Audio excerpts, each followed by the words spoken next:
of many witnesses and entrust them to reliable people who will be able to teach others also. Take the teachings you heard me proclaim in the presence of many witnesses and entrust them to reliable people who will be able to teach others also.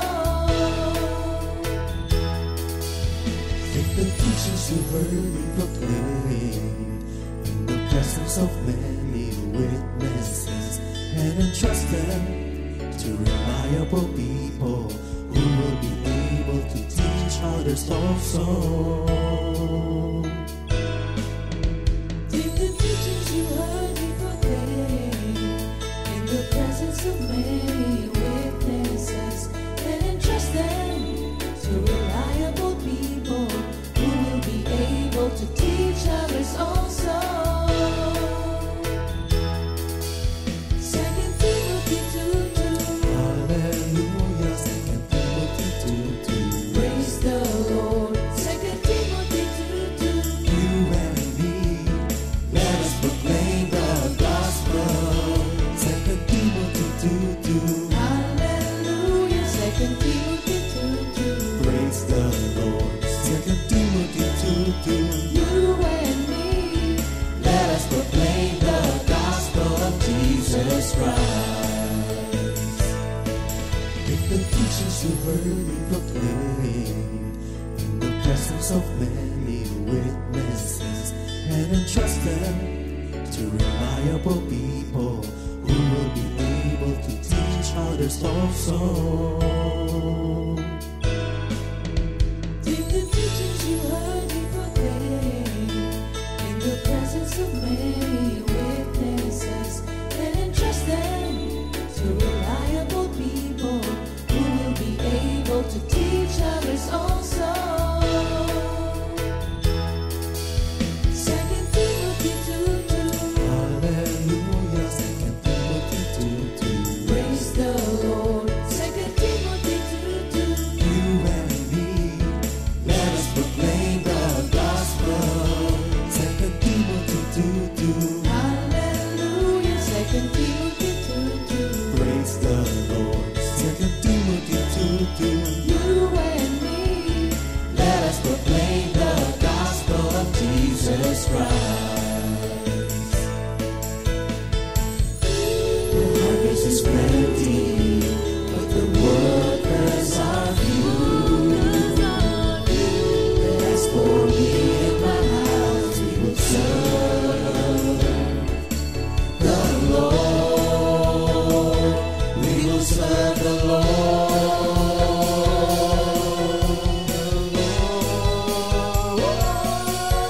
2 Timothy 2:2. Hallelujah. 2 Timothy 2:2. Praise the Lord. 2 Timothy 2:2. You and me, let us proclaim the gospel. 2 Timothy 2:2. Hallelujah. 2 Timothy 2:2. Praise the Lord. 2 Timothy 2:2.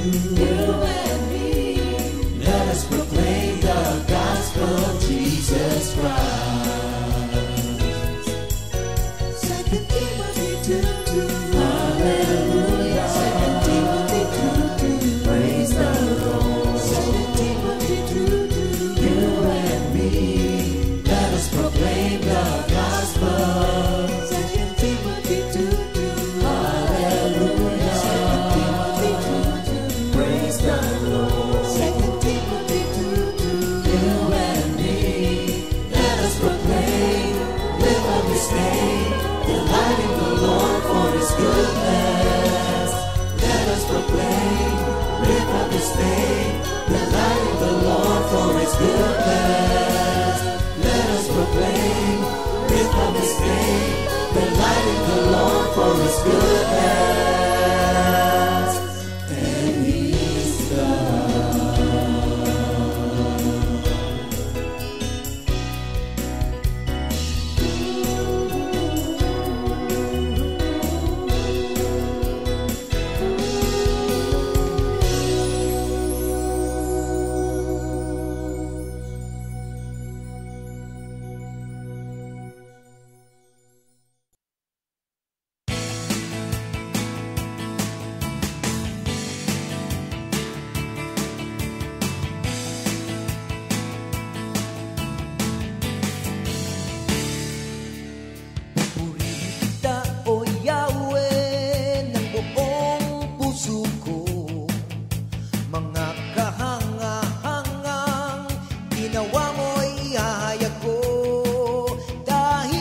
sa'yo ako ay aawit ng may kagalakan. Pupurihin ka, O Diyos, na kataas-taasan. Pupurihin ka, O Yahweh, ng buong puso ko. Mga kahanga-hangang ginawa mo'y ihahayag ko. Dahil sa'yo ako ay aawit ng may kagalakan. Pupurihin ka, O Diyos, na kataas-taasan. Hey, hey, hey, hey! Di ako titigil na magpasalamat sa kahanga-hangang ginawa mo sa buhay ko. Wala nang higit pa sa buhay kong ito. Maraming salamat, aking Panginoon.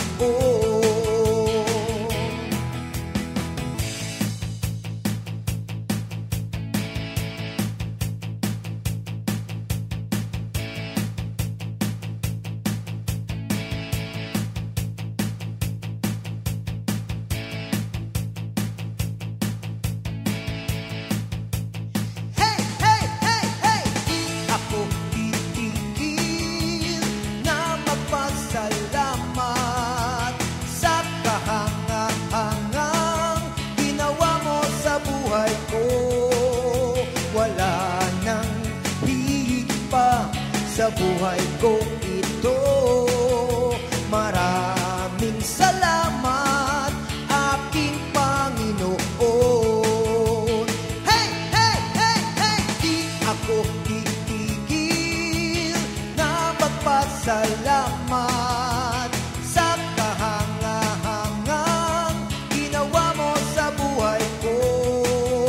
Wala nang higit pa sa buhay kong ito. Maraming salamat, maraming salamat, maraming salamat, aking Panginoon.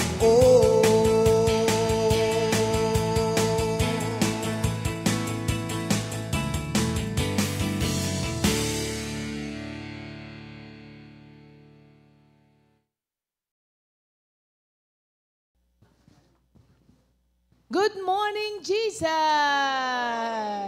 Gulat kayo, no? Sabi nung isang 5 taong gulang na bata, Blessed Monday.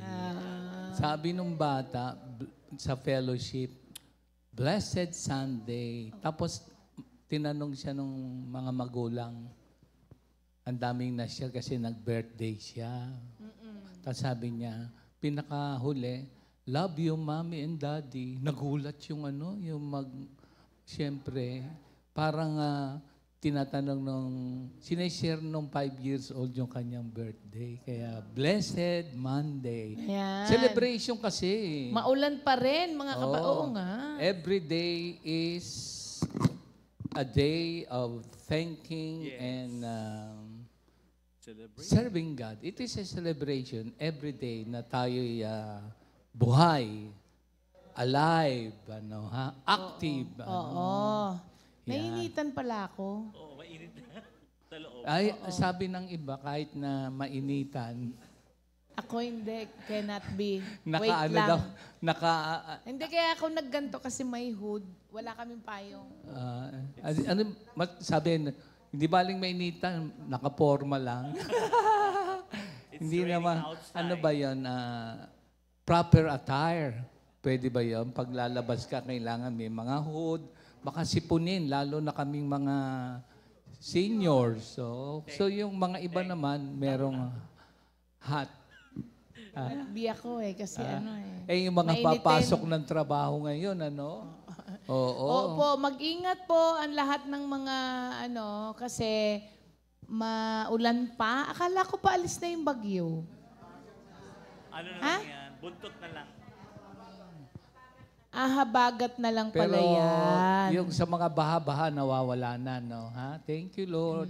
Maayos din yan. Mag-ingat pa rin po mga kapatid. Amen, Ingatan naman amen. tayo lahat ni Lord. Ayusin ni Lord yung mga nagbabahang lugar at alam kong Medyo, may ano mga ginagawa na lahat ang nangangasiwa. May mga flood lang para mawala. Okay, Oh, thank you Lord. Okay. Umpisa pa lang dami na ni Pastor na ano Hindi, na.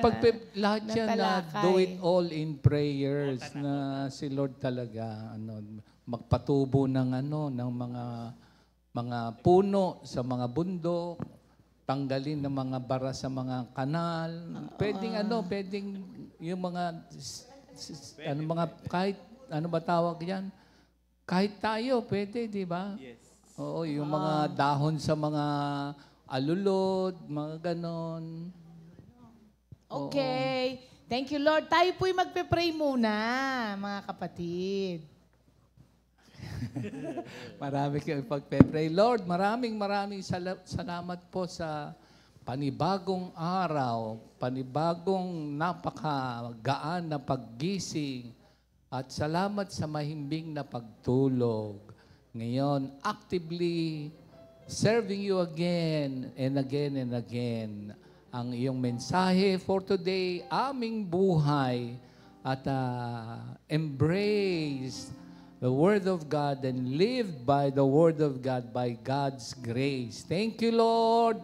Manguna po kayo sa aming lahat sa umagang ito.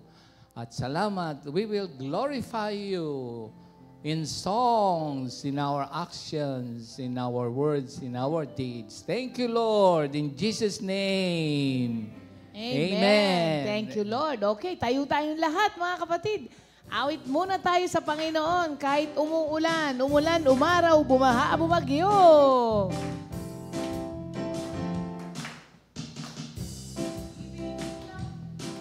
Ready! Pag-ibig ni Yahweh ay di nagmamaliw. Sa tuwi-tuwi na aking sasawitin. Katapatan mo'y aking sambitin.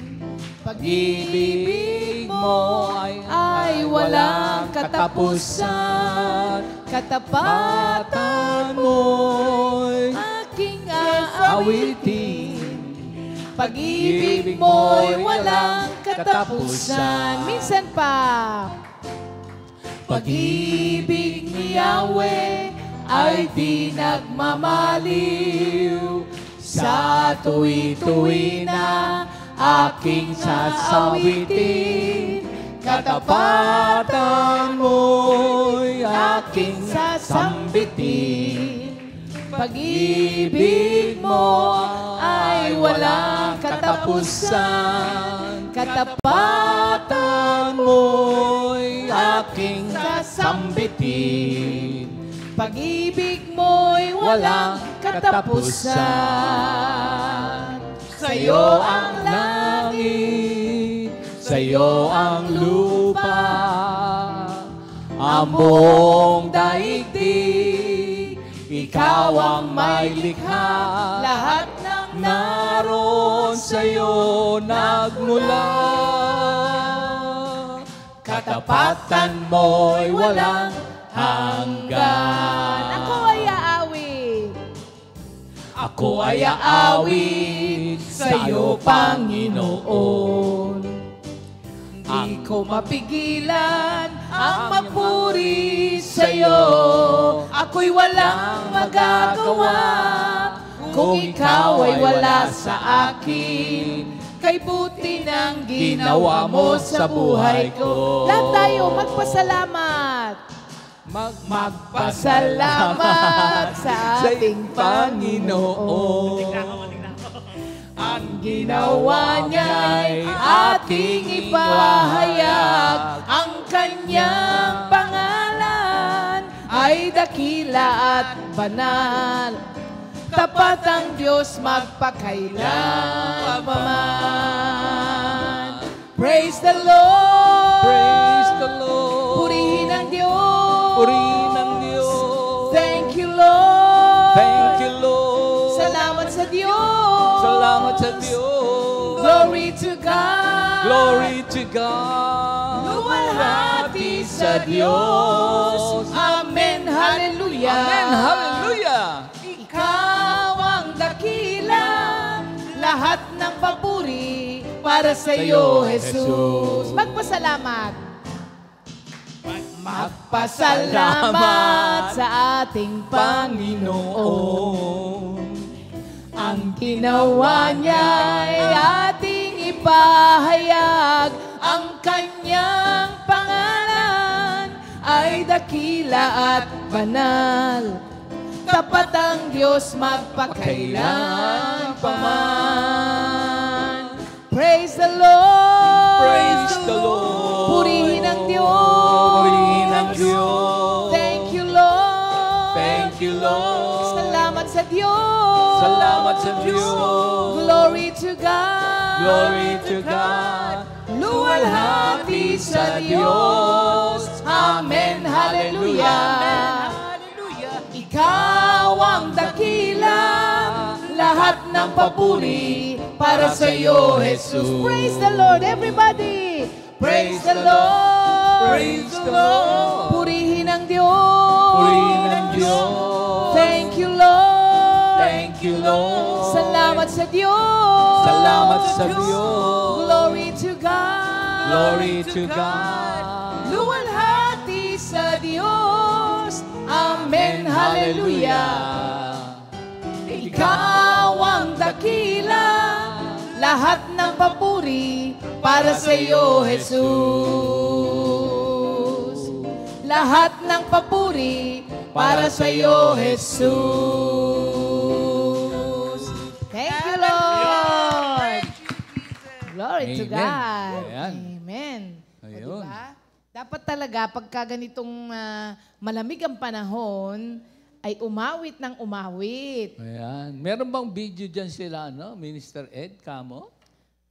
Bumabati Oo, ng Good oo Morning Jesus. Oo, ang taga Baguio at nga. Sambabyan. Sige, may pagbati tayo ng Good Morning Jesus mula sa San Fabian Ayan. at Poso Rubio.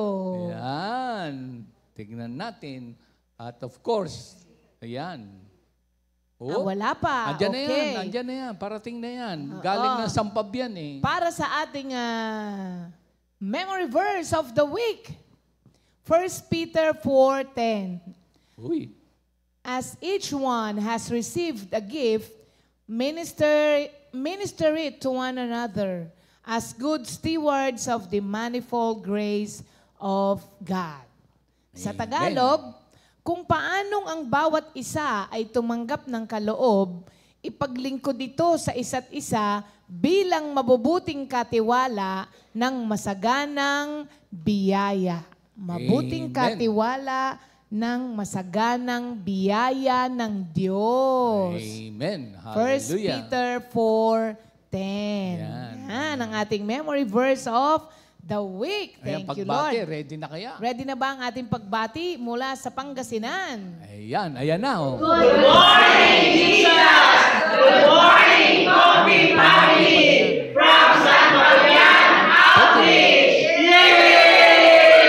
Happy birthday. Hindi ba, Ale? Nakabaligtad sila. Okay lang yan. Ano ba? Sampabyan. Ito. Good morning,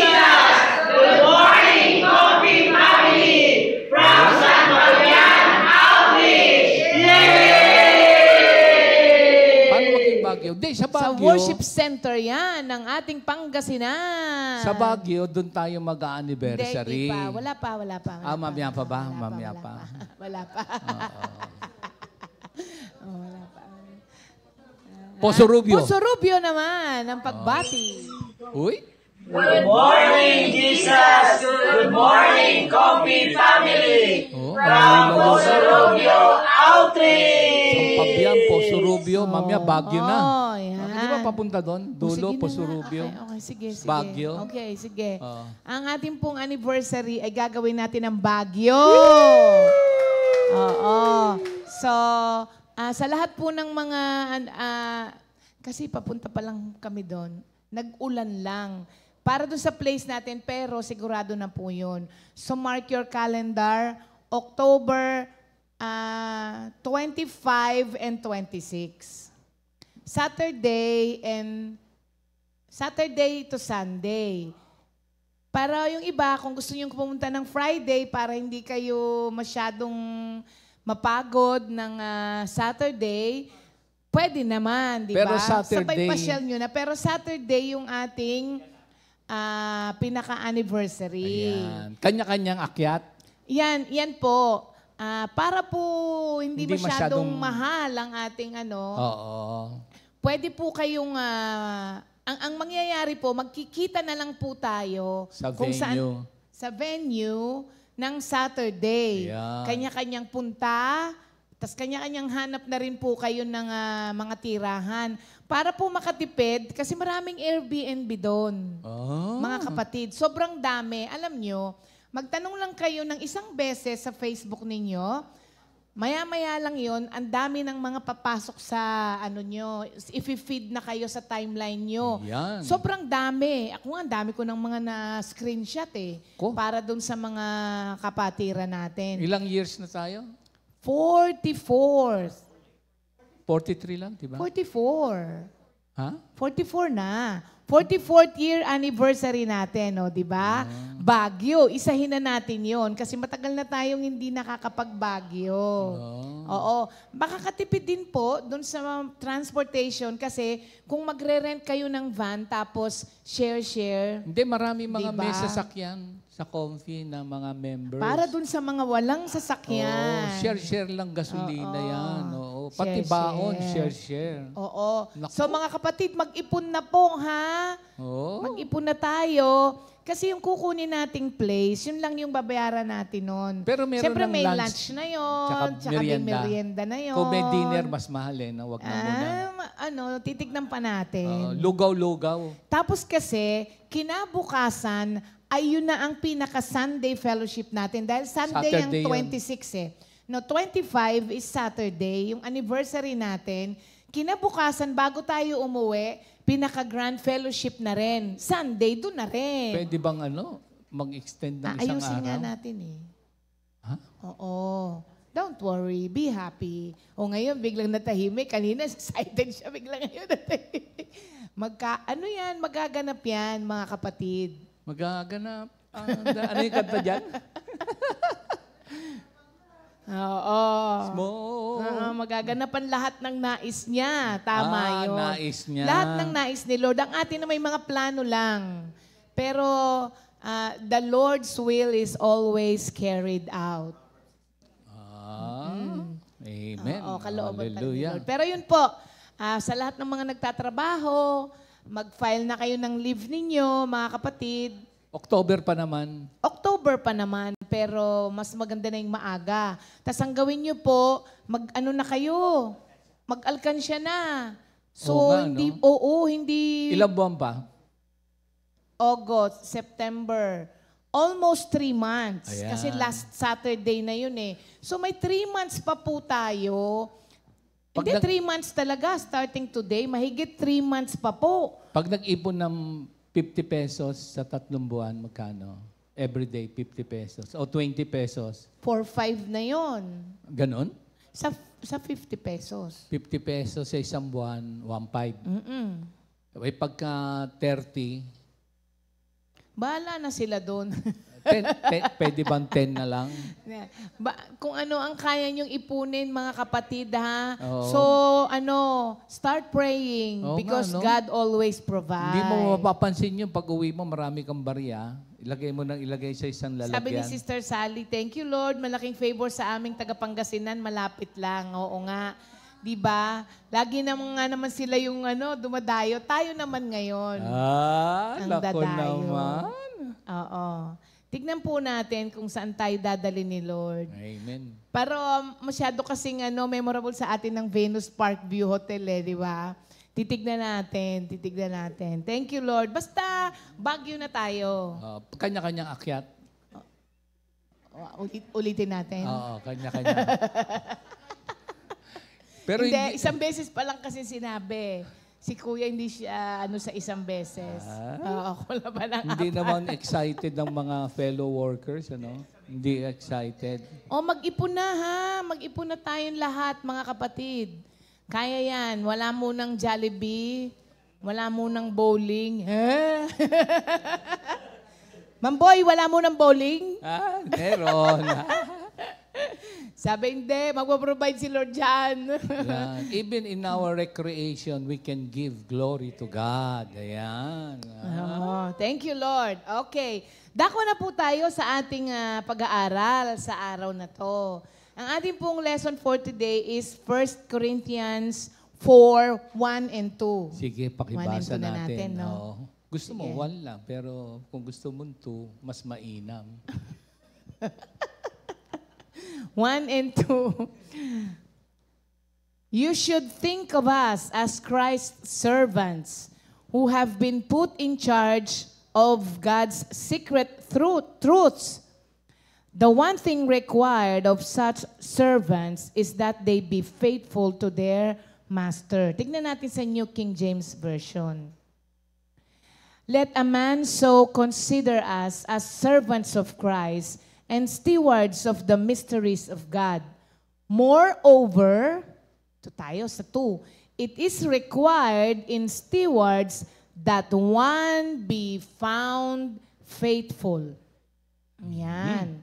Thank you, Lord. Noon pong kami ay lumalaki, Ay, tagal na yan. at least, pwede ko sabihin lumaki. Kasi lumaki ko. Oo. Lagi po kaming nire-remind na habang ikaw ay nasa poder ko, susundin mo ang lahat ng utos ko. Meron po ba ngayon na mga magulang na ganon? Ako meron. Si Otan, nung nakaraan, na-share nga niya sa amin na merong gusto si Joel na hindi pwede. So parang na sila, nagtatalo. Sabi niya, pwede naman. Sabi niya, pero kumuha ka na ng bahay sa labas. Total na pag-aral na kita, may trabaho ka na, kaya mo. Pero hanggat nandito ka, susunod ka sa akin. Sabi niya, kasi yung gusto mo, hindi pwede sa tahanan ng Diyos. Sabi niya, bakit yung iba? Yung iba, ako tatay mo, hindi mo tatay yung iba. Sabi niya, so, pwede na tayong maghiwalay, pero habang ikaw ay nandito, susunod ka sa utos ko. So growing up, ganun kami.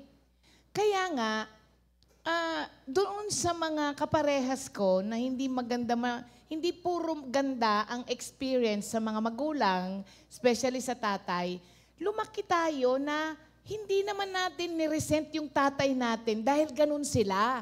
Kasi nung unang panahon, ako nga pag kinukwento ko ngayon na sinako din ako eh. Nilagay din ako sa sako. Habang nakabitin ako, pinapalo yung puwit ko. Pero hindi ko, ngayon pag kinukwento ko yun, parang, ang sabi nila, parang child abuse, ganon. Pero, growing up, hindi ganon ang tingin namin. Hindi ganun ang tingin. Ang totoo nga, kaya hindi ko niresent yun sa father ko kasi lumaki kaming disiplinado. Kaya siguro, stricta din ako. Kasi lumaki ko na ganon. So may mga batas na simpleng batas pero naka-laid out lahat sa amin na alam namin yun. Pero hindi tama yung ginagawa ng mga magulang na ganon.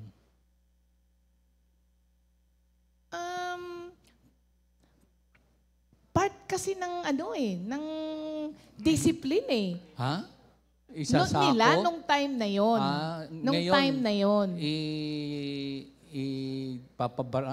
Pwedeng maghabla yung mga yung panahon bata. ngayon. Tas di na pwedeng paluin, di nga Sa pwede puwet sa lang. Biblia Sabi yon, sa nasa sa Bible yon. Puwet lang. Oh, Pag so, sinako, medyo, torture yun no? okay. So malinaw sa amin na ang in charge, ang tatay, hindi ang anak. Sa panahon ngayon, nakakalungkot lang, Dahil marami ang mga batang hindi naturuan na magrespeto ng authority. Dahil ngayon, nabebend na ng mga bata at namamanipulate na ng mga bata ang mga rules na ginagawa ng magulang. Opo, nabebend na. Paano kung yung tatay mo ay mag-uutos sa'yo na hindi nararapat, dapat ba sundin? Hindi, wala naman tayo doon. Ang ano pinag-uusapan lang muna natin ngayon is the authority na na-establish noong unang panahon pa, na ang tatay ang in charge sa tahanan, hindi ang bata. So, ngayon, nabebend na nga at namamanipulate ng mga bata yung mga rules.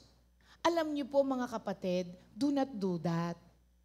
Kasi pag lumaki ang mga anak po ninyo, masashock sila kapag sila ay napunta na sa work world. Magugulat na lang sila na hindi pala nila pwedeng i-bend ang mga rules ng boss nila at hindi nila pwedeng i-manipulate. Paano kung nasanay sa bahay na hindi sumusunod? Sila ang nasusunod. Alam niyo po ba mga kapatid na yung mga ganong patakaran sa bahay ay nag-create ito ng stability and responsibility sa mga bata. Oo. Kasi, paanong stability? Hindi sila nalilito kung sino ang merong say.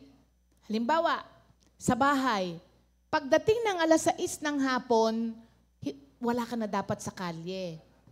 Tapos, isang sutsut lang ng tatay, kahit na napakalayo mo, alam mong sutsut ng tatay mo yun, di ba? Kaya minsan kahit magalit yung mga dahil ikaw ang taya, tatakbo ka pa uwi. Tatakbo ka pa. Na-experience mo ba yun, Beb? Ano ba yung sutsut? Hindi, yung yung ganon. Pwede yung yung parang may microphone yung lola. Sa kanila kasi, yung lola. Lola, kasi yung lolang Nakatira isa, kasi doon sa bahay niya lahat stricto. sila. Yung lolang isa, liberal. Mhm. Kaya paborito namin yung liberal. Oo, kasi alam niyo mga kapatid, kapag lumaki ang bata ng ganon, yung fruit nito is yung firmness. Yung stability nga na napuproduce nito sa buhay nila. Ang mangyayari, nagki-create ka ng mga bata who are authority-honoring, law-abiding, and responsible men. Ayan. Oo. Yung ideal parents, We're talking about an ideal So, parents. hindi yun, tama, ideal. parents, Yun talaga ang ideal na parenting. Oo, sige. Ang nangyayari nga iba na, kaya paglaki, ang hirap ng pasunurin. Mahirap pasunurin pag di na-establish ang authority. Hindi lang yan sa bahay, pero nagsisimula yan sa bahay. Training ground ang bahay. So, mapapakita rin natin sa mga kabataan na living by the rules is a necessary part of every realm of life. Hindi po pwedeng hindi po pwede sa mundo na walang batas na sinusunod. Lahat tayo po ay sumusunod sa mga rules.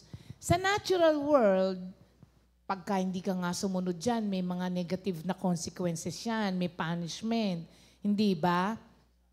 Oo, hindi po pwede. Pero, sa isang banda, kapag ka ang anak mo ay naturuan mo to abide by the rules, mga kapatid, pinuposition natin sila sa isang buhay na may order. Oo, hindi magulo. Kaya nga ang daling, minsan, hindi pa ulit-ulit ang mga magulang na na-establish ang authority sa anak. Kaya nga hindi rin mahirap sa kanila na dalhin kay Lord yun Kasi habang ikaw ay nasa poder ko, susunod ka. Kaya nga nasasama nila yung mga anak nila sa mga fellowship. Pero pagka hindi, naku po mga kapatid. So ano po ba to? It is the same way God has rules in His house that we have to obey. At ine-expect po niya tayo to live by those rules. In fact, kapag ka po nag-refuse tayo to abide by His rules, alam niyo kung anong mangyayari? We will never be greatly used by God. Kasi ang hinahanap po ng Diyos ay yung mga obedient. Kasi yung mga obedient na Kristiyano, ito yung mga taong nagre-respeto sa Diyos. Di ba? Ang mga anak na obedient sa magulang, ito yung mga marespetong mga anak. Kasi ayaw nilang saktan yung damdamin ng mga magulang, kaya susunod sila. So God is also looking for people who are obedient. Ito yung mga taong rumirespeto sa Kanya, ino-honor yung salita Niya, at sumusunod sa mga instructions Niya. Later on, malalaman po ninyo kung bakit ito yung aking introduction. Sa Ano? introduction pa lang yun. Okay. 10 minutes pa lang naman Hindi, wala lang. Hindi ka naman makakuha na. So ito pong verse na binasa natin, mga kapatid, ang dami pong take away dito na lesson. Pero for today, tignan muna natin yung salitang stewardship. Pero bago napunta dun sa steward, nagkaroon muna ng word na required. Di ba? Moreover, sabi, it is required. So, required. The word required po is the Greek word zeteo. Required. Zeteo. It means to seek, to search, or to look very intensively for something. Yan ang salitang zeteo na ginamit dito. It denotes an intense and thorough searching for accurate, concrete facts, not a mere surface investigation. Grabe pala tong required na to, di ba? Oo, required. Ang requirement ay To be faithful, faithfulness. stewards. Ang Oo. faithfulness, it is about aligning one's life with Christ's teaching and demonstrating love and devotion through our actions and services. Yan ang faithfulness. Oo. So, kapag ka po with that meaning of required, which is zeteo in Greek word, pwede mong i-rephrase itong ating binasa na verse 2 na moreover, God is making a concentrated, exhaustive, and thorough search in pursuit of stewards who are faithful. Grabe, no? Stewardship. Grabe yung required. So, faithfulness, actively and faithfully being a steward of God's mysteries or the gospel Oo. entrusted to the servants of Christ. Oo. All believers. Oo. Amen. So, requirement, parang requirement kasi, ito yun eh. So, it is required. So, God is making a concentrated, exhaustive, and thorough search in pursuit of stewards who are faithful. Grabe, oo. Kaya nga, alam nyo, mga kapatid, itong parang high caliber stewards na tong mga yung hinahanap ng Diyos kung ganun ka-thorough eh. Yun yung mga servants of Christ Kaya nga. supposed to be. Oo, high caliber stewards, grabe yun. Servants of Christ yan. Oo nga. Amen, amen, amen.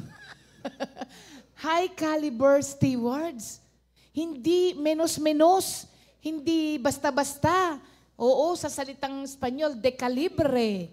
Caliber, ano ba yan? 357 o 45? Hindi, baril yun eh. Baril ba yun? Oo. Caliber eh. Ang nasa De isip ko. calibre. De calibre. Oo, caliber stewards. Hindi, kaya nga ang service, hindi dapat menos-menos. Oo, hindi pwede. Kasi ang hanap ng Diyos ay high caliber stewards. Dahil nga hindi naman yan abundant eh. Sa totoo lang. aminin na natin, hindi naman karamihan ang mga high caliber stewards, pero ito yung requirement. That is why, ang sinabi rito, God must search thoroughly and exhaustively to find those who respect, honor, and abide by the rules of His house. So a steward who is faithful in carrying out the will of God in their lives and sharing it to others so that they will be reconciled to God. Kaya ganun yung aking intro kanina, because we are stewards in the house of God. Mabigat. Where God rules and we obey. Pag sinabi, alam niyo po ba, ang servants na ginamit dito ay hindi po yung servants na sa bahay. Ang pagkakagamit na servants sa verse 1 dito ay hinalintulad daw po doon sa mga nagtatrabaho sa ilalim ng barko. Yun yung mga, dahil may steamboat, di ba, nung unang panahon, steam naman ang nagpapaandar, nagro-row sila na ganon, yung iba naggaganon. So, pag sinabi ng row, wala lang silang gagawin kung hindi ganon. Yun yung sinasabing servants dito. Pag sinabing yung servants sa ilalim, ito yung mga, kung ano ang sabihin ng pinaka-boss nila, yun lamang ang susundin nila. Jesus Christ. Si Jesus Christ. Amen, amen. Oo, yun lamang ang pwede mong gawin. Kaya pala, sa 2 Chronicles 16:9, ang sabi doon, the eyes of the Lord move to and fro throughout the whole earth to show Himself strong in behalf of those whose hearts are blameless towards Him. Naghahanap talaga ang Diyos ng mga taong masunurin sa Kanya at nire-respeto siya at ino-honor siya. Kahapon sabi ni Pastor, paano ka makakapagbigay ng glory kay Lord? By living honorably. So kapag you live honorably, hindi mo napapahiya ang Diyos sa pamumuhay mo. Yun ang ibig sabihin ng living honorably. So nandun pa lang tayo sa required, mga kapatid. Faithfulness, katapatan. Hindi pa, required pa lang. Okay. Ang salitang required is talagang naghahanap, nagsisearch exhaustively ang Panginoon. Kumbaga parang sinasala talaga, mga kapatid. So moreover, sabi, yung salitang required, nauna muna yon bago yung steward. Ano naman ngayon tong steward? Mamaya yung sa faithfulness. Okay. Panghuli pala yon. Oo. Kasi, Hindi ba pwedeng una yung faithfulness? Tama, Hindi. stewardship muna. Oo. So ano ngayon yung word na steward? Ang word po na steward in Greek ay oikonomos. Parang sa fellowship, oikononia, no? Parang, ba? Oikonomos. Stewards. Galing ito sa dalawang salita na oikos at nemo. Hindi si Finding Nemo. Siguro Nemo. N-E-M-O-O. Oikos and Nemo. Oiko means? Yung oikos is the word for a house. Ayun. Kaya oikonomiya. Oo. Oo. Yung isa naman koinonia. Ngayon, ang ine-express po nito ay yung ideal and physical na bahay. At kasama doon lahat ng laman ng bahay. Dito sa oikos na ito. Ang second part naman ay nemo, which means to dispense or to administrate. Yun. So in the house of God, we are to manage and ano yung sabi mo? Sa administrate, dispense and administrate. Ito po ay galing nga sa salitang nomos. Yung nemo, it is also derived from the word nomos, which is the Greek word for law and refers to anything laid down ordered, established, or made into law. Yun. Kaya, ang requirement po sa atin is to dispense and administer the gospel. Ayun. Yun. Amen. Ano? Oo. Yun, mga kapatid. So, ito pong na nasa 1 Corinthians 4:2, ang word na na-form po dito is oikonomos, which means the rule or management of a house. Noong unang panahon, ito yung mga Kristiyano na elevate doon sa posisyon na sila ang pinagkakatiwalaan na mag-administer sa household ng mga pharaohs, ng mga kings. Kumbaga, parang sila yung pinagkatiwalaan na... Administrador. Oo. Parang kung ano sabihin nila, parang sinabi na rin ng hari o nung pinagtatrabahuhan nila. Yun ang dala-dala ng servants of Christ na sila stewards na maging tapat. Oo. And it includes everything inside the house. Kaya nga, it is required na ang steward ay faithful kasi sobrang laki ng ipinagkakatiwala sa kanila ng kanilang pinagtatrabahuhan nung panahon na yun. Kasi pagka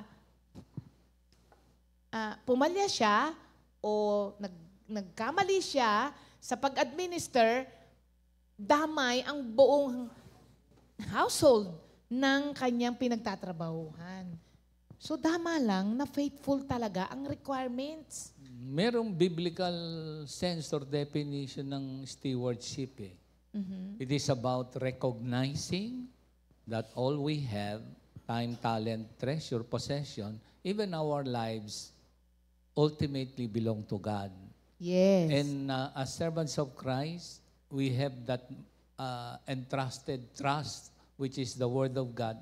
We are to dispel or share it to others for the purpose of His glory. And involves using all our resources wisely in glorifying God, serving others, and also medyo caring for creation, something like medyo... Pero may caution.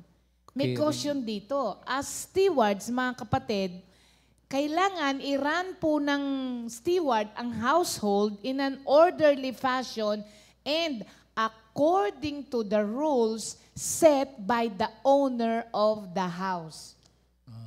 Yon yes. ang caution.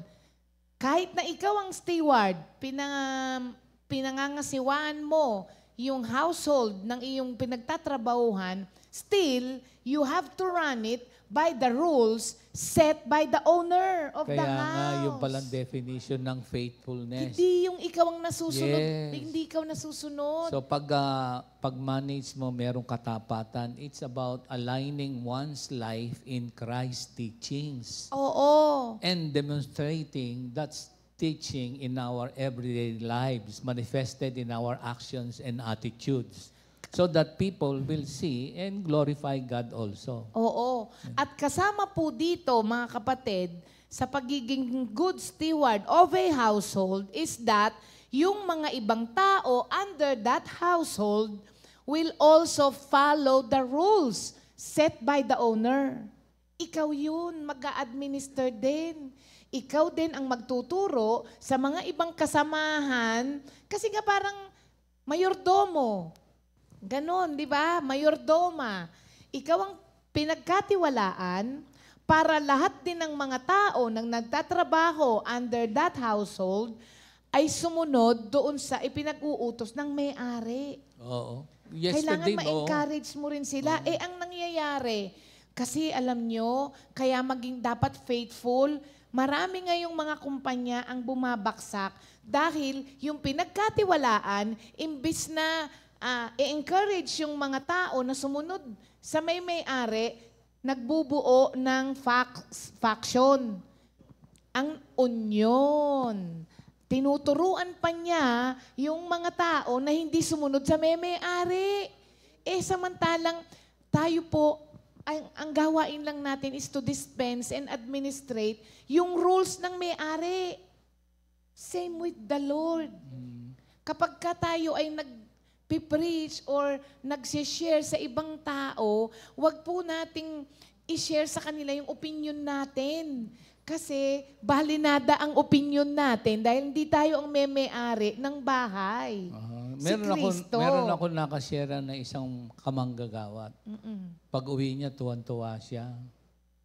Kasi kahit bumabagyo ang daming tao, kasi nandun siya faithful Kaya glory to God, kahit isa o dalawa, nagkatipon, tapos yung mga kapatiran natin, kahit kahapon, andito pa rin, tsaka doon sa mga fellowship. Kaya sabi ng isang manggagawa, "Huy, halos 80 kami." Sabi niya gano'n, nabilang niya. Tama ba ako? Nabilang. Palagi ko talagang binilang niya Kasi yung silya, alam niya kung ilan yun Oo. So, yung faithfulness, kasi by God's grace, umulan, umaraw, bumagyo, ang servants of Christ, sabi ko nga doon sa isang kapatiran, pahinga ka muna. Ay, sabi niya, hindi. Meron akong prayer meeting sa bahay namin. Di ba meron kang medication? Ay, sabi niya, hindi. May kasama naman ako. Hindi ko yung gawain sa bahay, sabi ng isang manggagawa. Di ba, Noel? Kasama ka doon. Ikaw yung sinama sabi ko doon sa manggagawa, pahinga ka muna. Meron kang Sabi niya, hindi.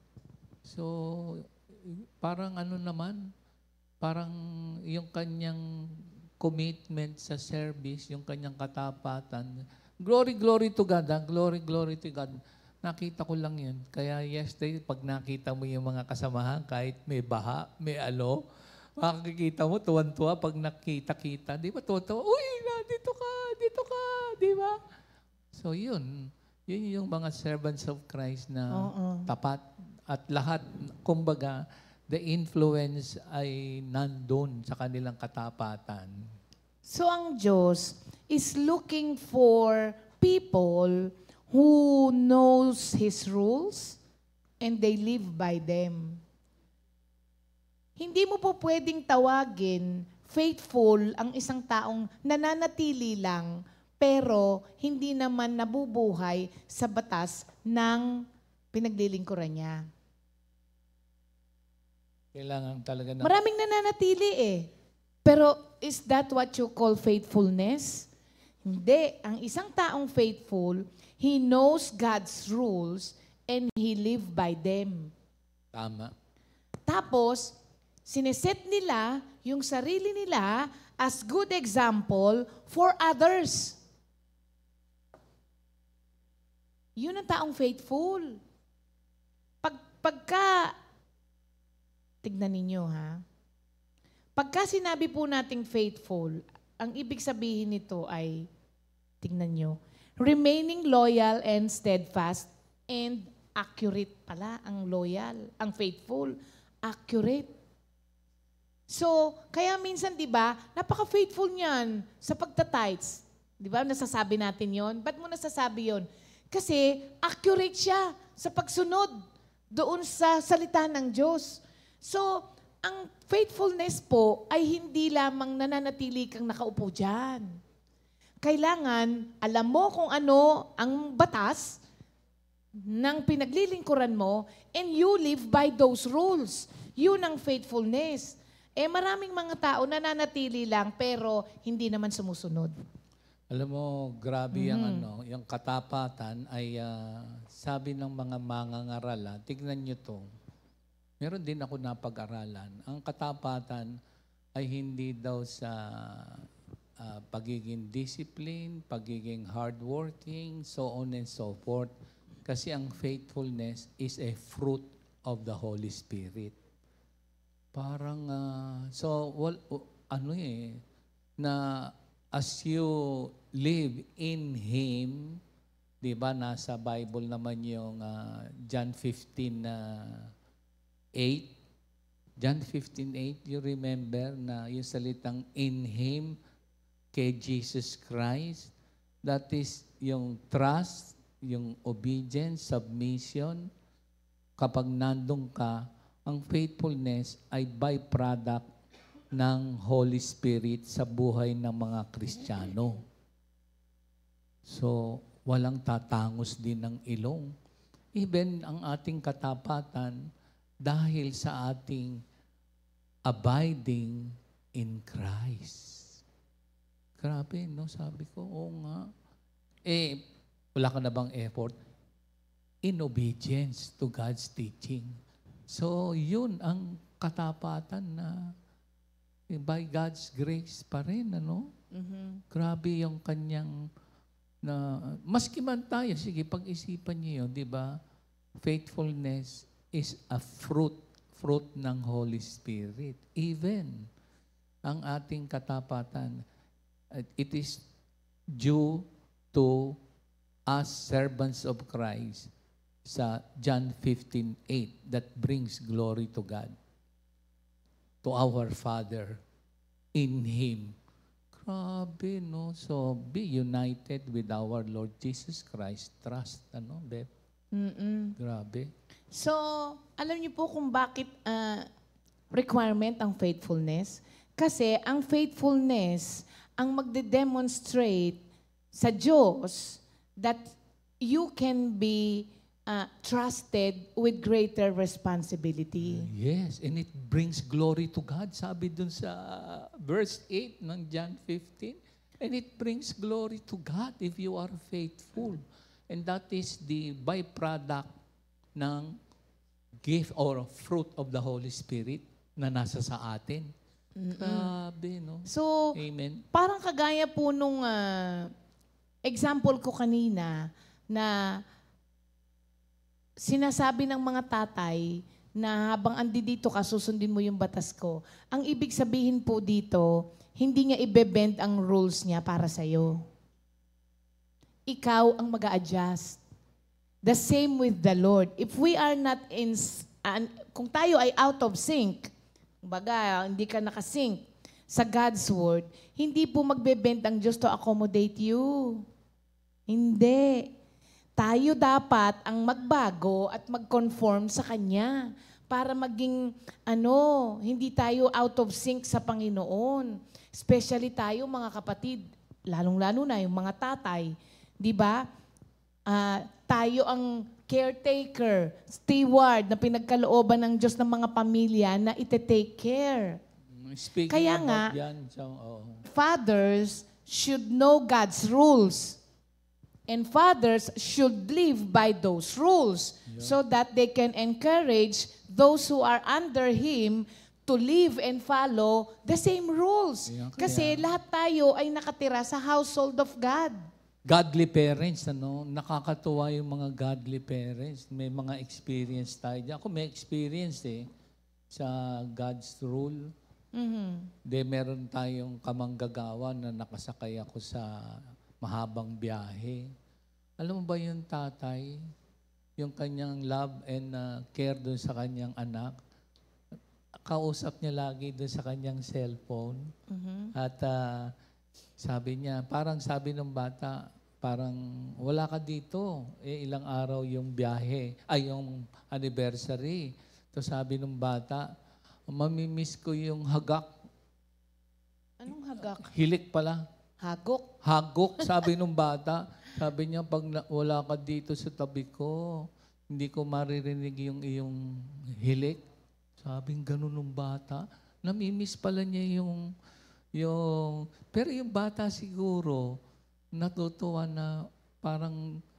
Kahit malayo pala yung mga magulang, thank you Lord sa ating technology, naka-video. Kamusta ka na? Pagka nasa mission pala, pag naisip mo yung mga manggagawa na malayo sa family nila, pero dahil sa katapatan sa Panginoon Diyos, nandun sila sa prayer meeting, sa mga outreaches, minsan matagal. Tapos yung mga anak nila na iiwanan, pero nakakakonek, may video. Pero meron naman, pag maliit pa, nakakatuwa, kasama sa gawain, yung mga kinakarga, pero hindi pa pumapasok. kasama rin sa gawain. Kaya yung mga bata, nakikita yung ginagawa ng mga magulang sa kanilang katapatan. Grabe, parang merong mga ganun palang mga, katulad nung nag-share kahapon, yung 5 years old, ang kanyang pagbati. Sabi, oh anak, bati ka naman. Blessed Sunday. Saan niya makukuha yung salitang 5 years old na blessed?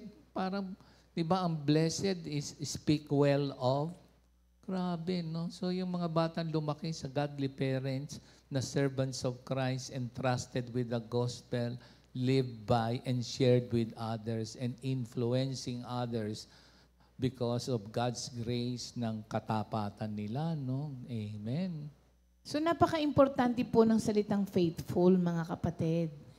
Kasi ang Diyos po, laging nakatingin sa atin eh. Tinitignan niya kung mapagkakatiwalaan tayo ng bigger assignment. So faithful kahit maliit. Kahit sa maliit, oo. Oo, tama. Kasi doon nga nag-uumpisa yun. Eh kung sa maliit, di ka mapagkatiwalaan. Bakit mo ibibigay? Eh ano may indulto ka?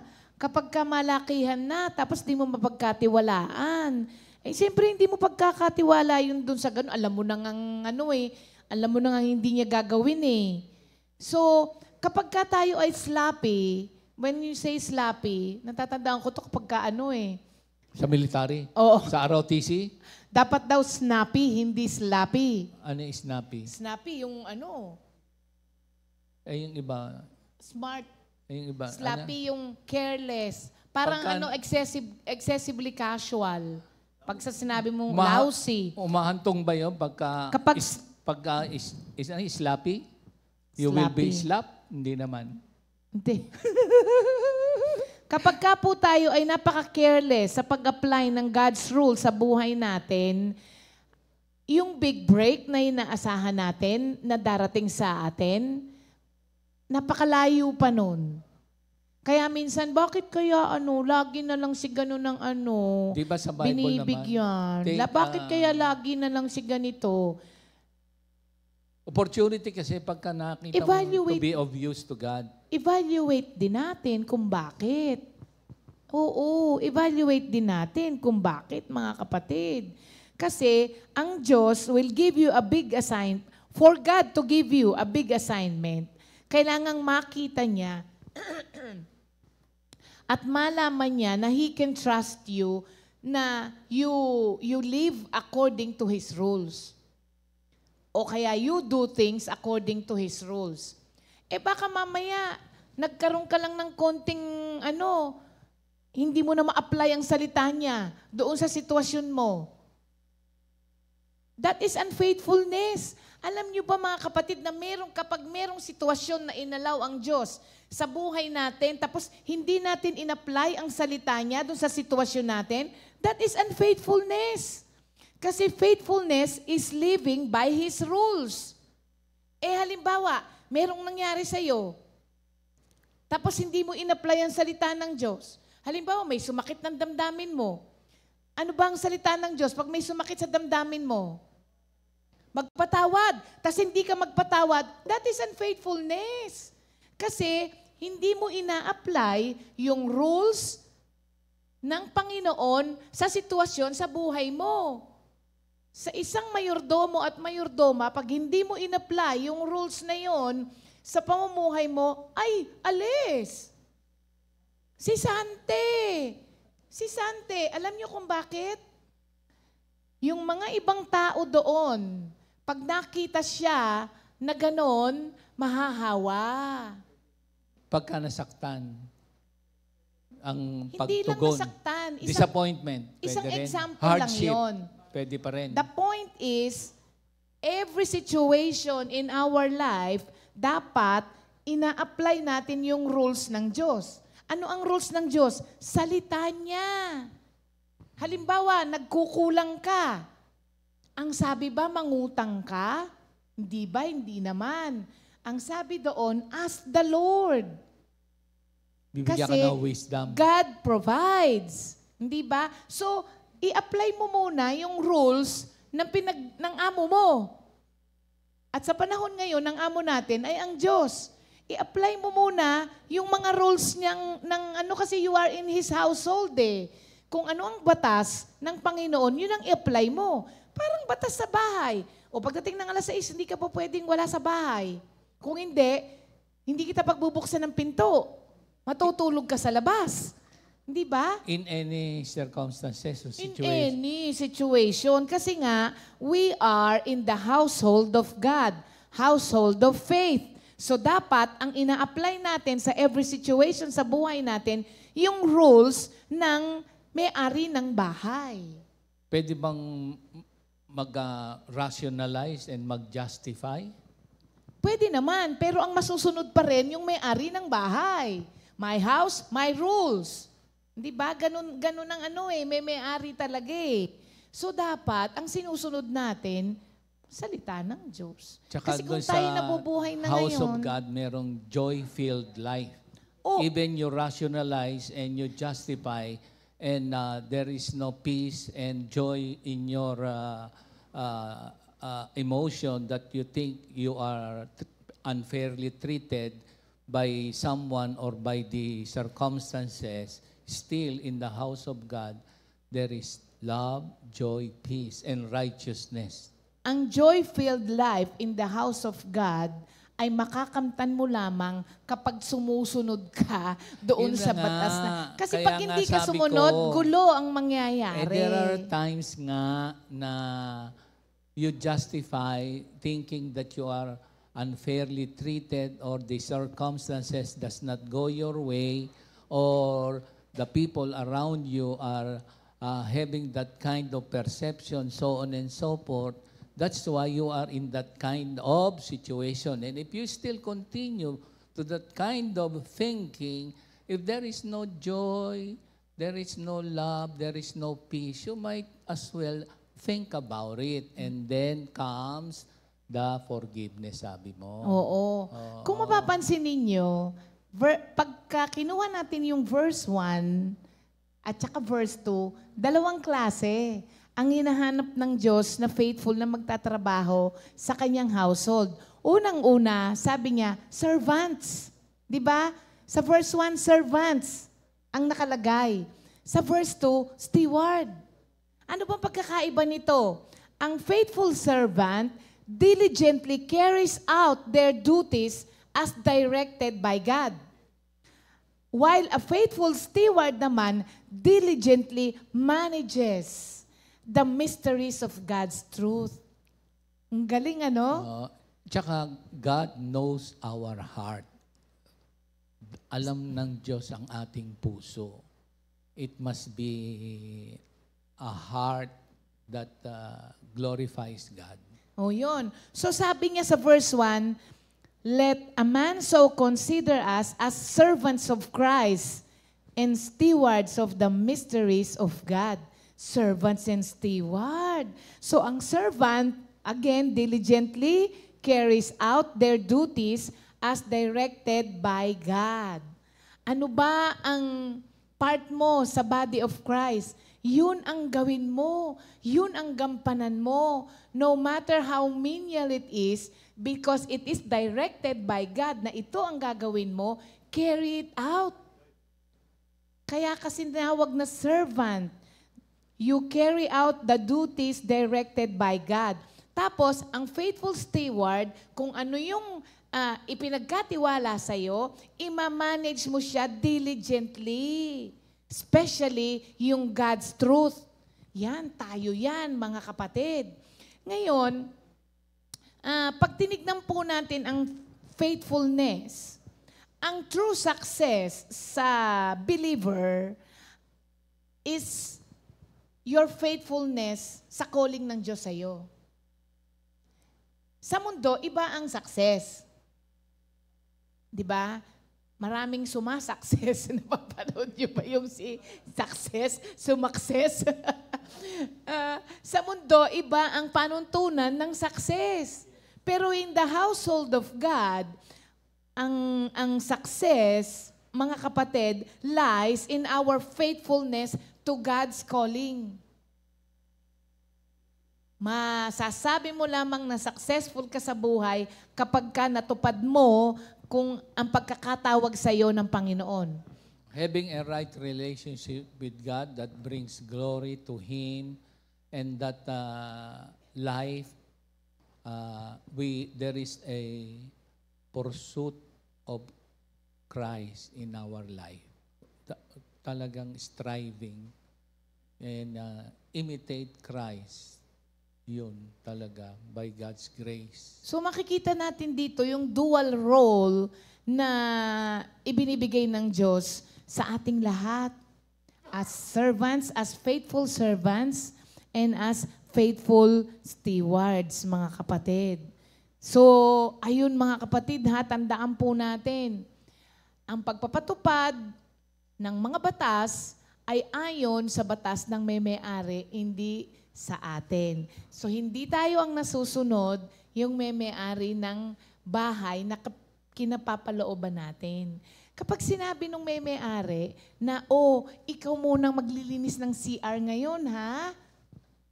Siyang may-ari. His house, his rules.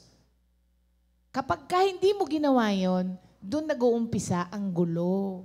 Doon nag-uumpisa ang hindi natin pagiging maligaya.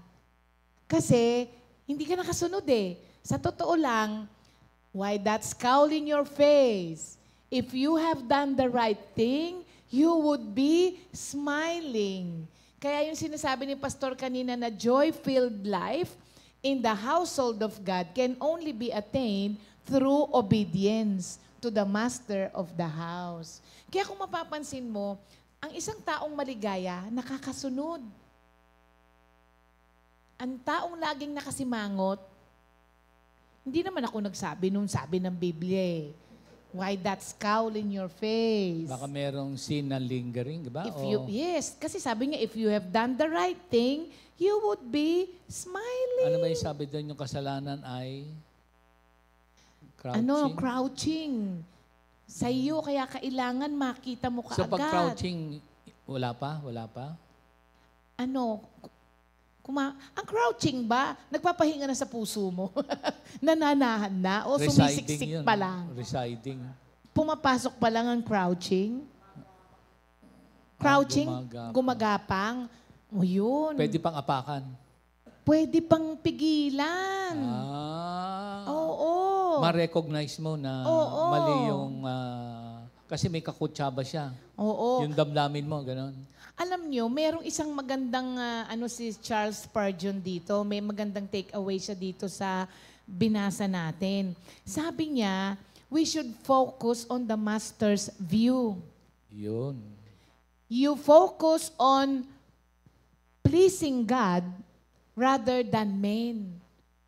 You focus on pleasing the master of the household rather than yung mga nakatira sa household. Alam mo kung bakit? Kasi ang nasusunod naman, yung master eh. Kaya, sabi niya, focus on the master's view. Wag daw yung approval ng ibang tao, wag yung recognition ng ibang tao, yung master mo. Kasi, siya yung magbibigay ng bigger responsibility sa iyo eh. Kasi siya yung may-ari. Siya ang may kakayahan. Hindi yung mga kasama mo lamang na nagtatrabaho doon. So, kailangan natin ng communal faithfulness. What is communal faithfulness? Yung doon sa loob, lahat sila, sa group. Hindi. Ang Ayaw mo kailangan no, na maging faithful din yung nasa loob. Kasi sabi mo, hindi naman pare-parehas doon sa household of God. Ang ating objective ay maging faithful. Minsan, pagka something happens doon sa household of God, you are affected and affected. So you need to be faithful in the Christ teaching and imitate Christ. And this should be manifested because faithfulness is a byproduct of the fruit of the Holy Spirit. It's by God's grace. So let us all be faithful, communal. Yun ang kaya doon ako humantong. Lahat. Lahat doon sa household. Pinagdarasal yun, ask God. Hindi, Lord, oo nga. Hindi, yun, andito lang kasi ako sa ano. Oo, kaya ang ganda kapag merong communal faithfulness kay Lord. Yung Lahat, Oo, faithful. Oo community, ganun. Oo nga. Oo. Kasi para ma-solve. Kasi hindi naman tayo individuals tayo. It is by God's grace. Wala namang perfect. Kaya nga regalo ng banal na bunga ng Espiritu Santo ang katapatan eh. Dahil sa ating being in Him. Yun, di ba? So, napakaganda ng buhay para, anak ko, joy-filled life in the house of God. Yun. Amen. Di ba? Pwede naman eh. Pwede. Oo.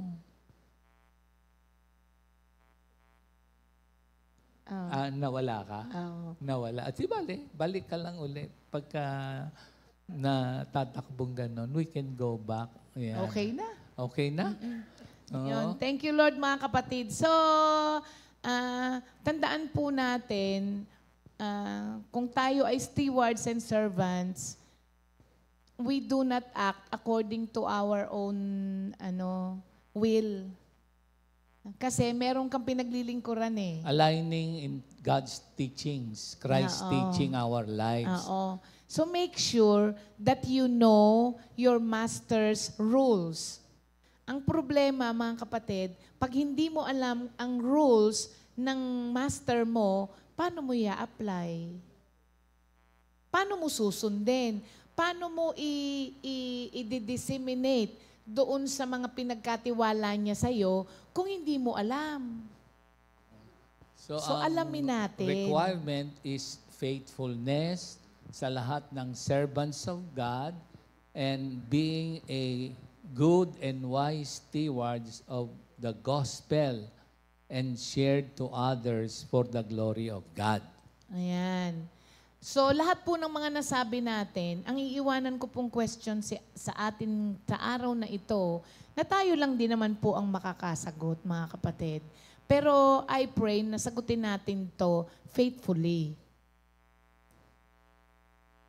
Amen. Am I a faithful servant? Ito, faithfulness is aligning one's life with Christ's teaching and demonstrating that love and devotion through our actions and service. And biblical meaning of stewardship, medyo may kabigatan. It's about recognizing that all we have, time, talent, treasure, even our lives, ultimately belongs to God. And we are called to manage them for His purpose and glory. Ayan. Amen. Thank you, Lord. So, am I really a faithful servant? Oo. Sagutin natin ng truthfully and honestly para maka-adjust tayo. Meron sumagot? Baka mamaya kasi masisante tayo. So, evaluate. Hindi talaga.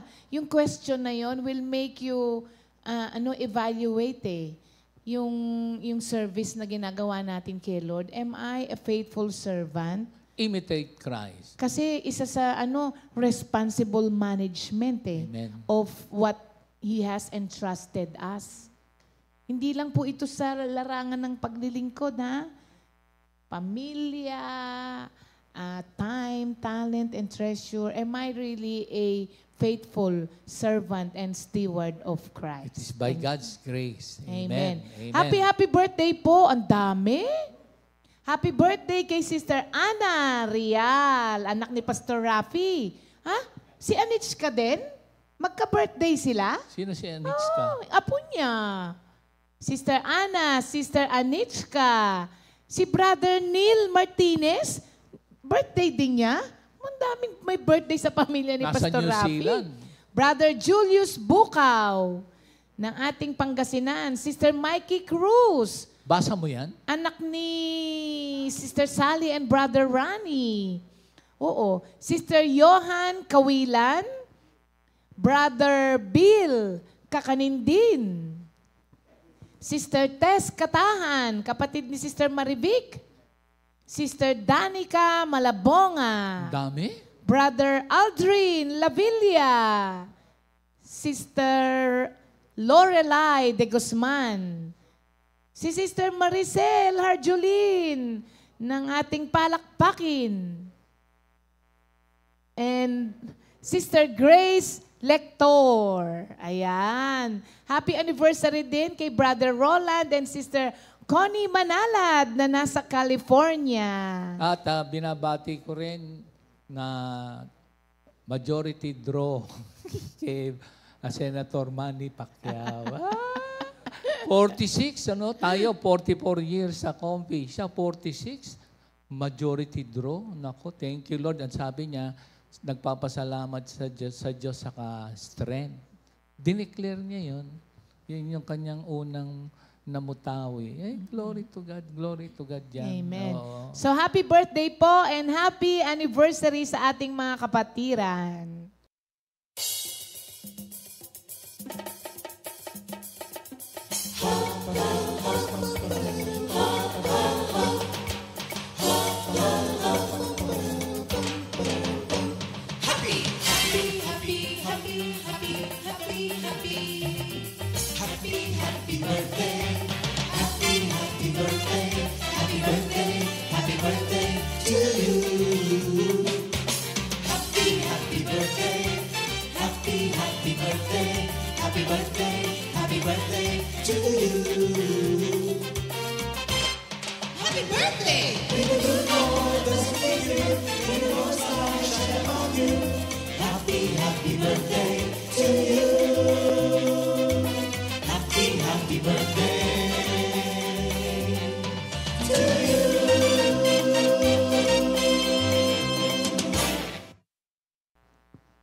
Ayan, happy birthday sa inyong lahat. Alam mo, meron palang may kantang sinasabi si Jam. Oh? Ito daw yung kanta ng mga entitled and spoiled na mga bata. Ha?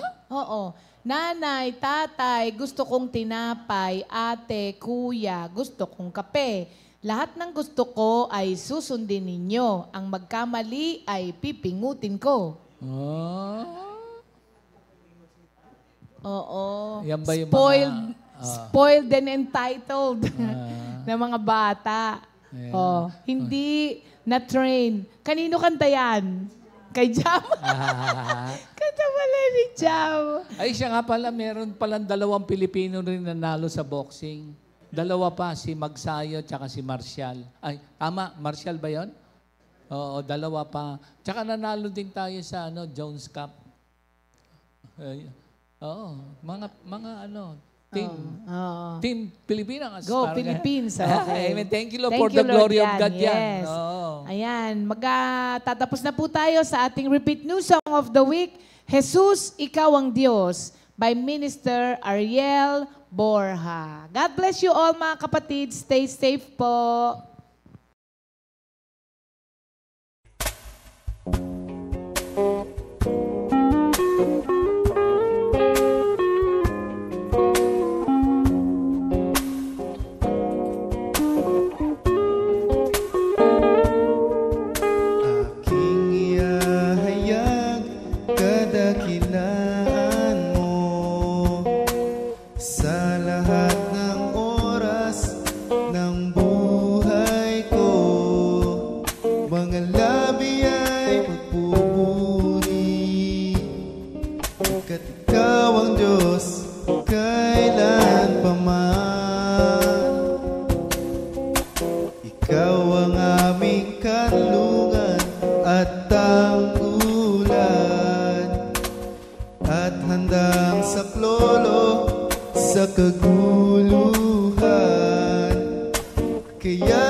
kadakilaan mo sa lahat ng oras ng buhay ko.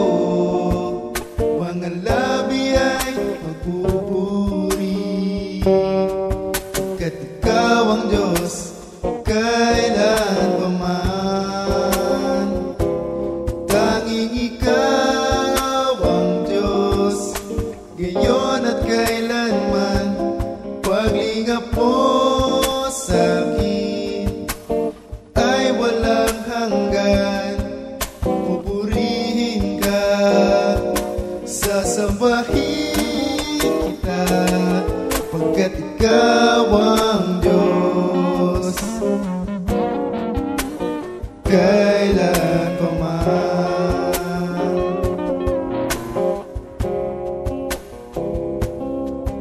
Aking ihahayag kadakilaan mo sa lahat ng oras ng buhay ko. Mga labi ay magpupuri, pagkat ikaw ang Diyos kailan pa man. Tanging ikaw ang Diyos, ngayon at kailanman. Paglingap mo sa'kin ay walang hanggan. Pupurihin ka, sasambahin kita, pagkat ikaw ang Diyos kailan pa man.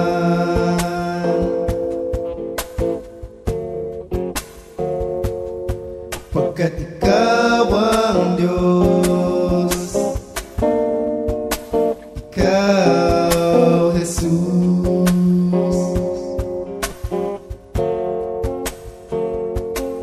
Pagkat ikaw ang Diyos kailan pa man.